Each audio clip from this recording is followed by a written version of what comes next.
आज आपण बनवणार आहोत अगदी कुकरमध्ये झटपट आणि मोकळी मोकळी साबुदाणा खिचडी। ही खिचडी चिकट होत नाही किंवा खिचडी गोळा सुद्धा होत नाही, अत्यंत सोपी अशी पद्धत आहे। जर ही रेसिपी पाहायची असेल तर व्हिडिओ शेवटपर्यंत नक्की पहा। जर हा व्हिडिओ तुम्हाला आवडला तर व्हिडिओला लाईक करा, चॅनलला सबस्क्राईब करा आणि बेल आयकॉनवरती क्लिक करा। इथे 1 वाटी साबुदाणा घेतलेला आहे। तो प्रथम आपण स्वच्छ पाण्याने धुवून घेऊया। एकदा धुवून घेतलात तरी बास होईल। या खिचडीमध्ये आता आपण 1 वाटी साबुदाणा घेतलेला होता, त्याच वाटीने आता आपण हे थोडेसे आंबट असे अर्धी वाटीपेक्षा थोडेसे नकळत जादा असे ताक घेणार आहोत। ते ताक आपण यामध्ये घालूया। सगळा साबुदाणा ताकामध्ये भिजला गेला पाहिजे। आता हे आपल्याला 3 तासासाठी झाकून ठेवायचे आहे।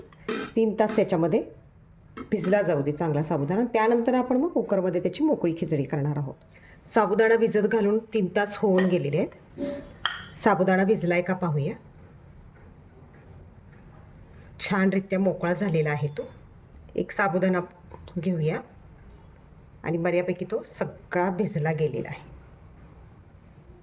पूर्ण काहीही याच्यामध्ये राहिलेलं नाही। कुकरच्या डब्याला आपण तेल लावून घेऊया।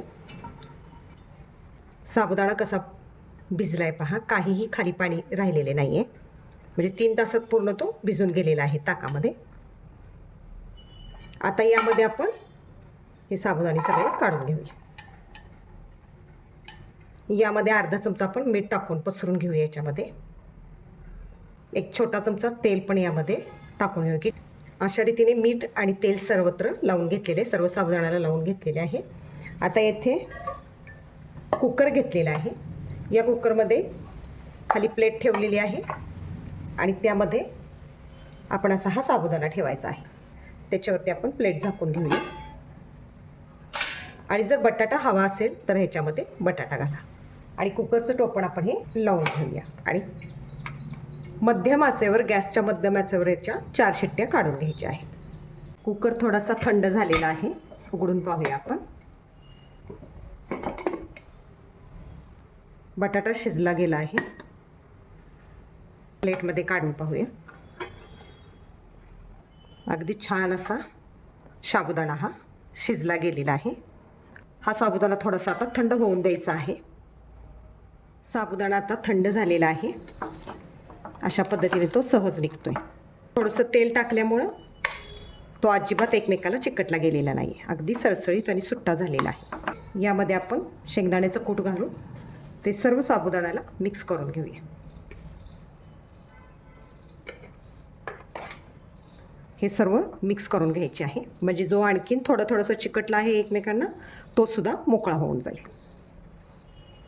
अशा रीतीने शेंगदाण्याचं कूट घातल्यामुळे हे अशा प्रकारे एकदम सुट्टा असा साबुदाणा झालेला आहे। एकदम मऊ असा झालेला आहे, एकदम मऊ असा तो झालेला आहे। यामध्ये आपण थोडे 2 चमचे तेल टाकून घेऊया।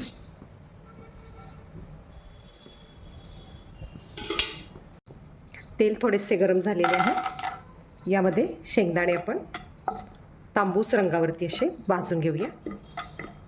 शेंगदाणे गुलाबी रंगावरती परतून झालेले आहेत, छान भाजले गेलेले आहेत। आता ते साईडला इकडे घेऊया। राहिलेल्या तेलामध्ये अर्धा चमचा जिरे, 2 हिरव्या मिरच्या टाकून घेऊया। यातच आपण जो बटाटा घेतलेला शिजवलेला होता त्याचे बारीक बारीक तुकडे करून घेतलेले आहे, ते यातमध्ये टाकूया आणि ते पण यामध्ये चांगले परतून घेऊया।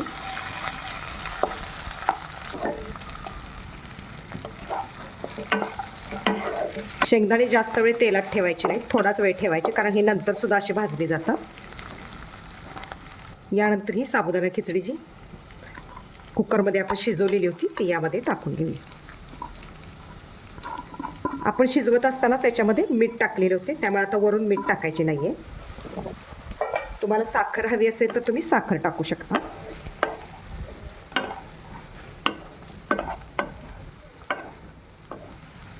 मंद आचेवरती 1-2 मिनिट असं परतून घेऊया।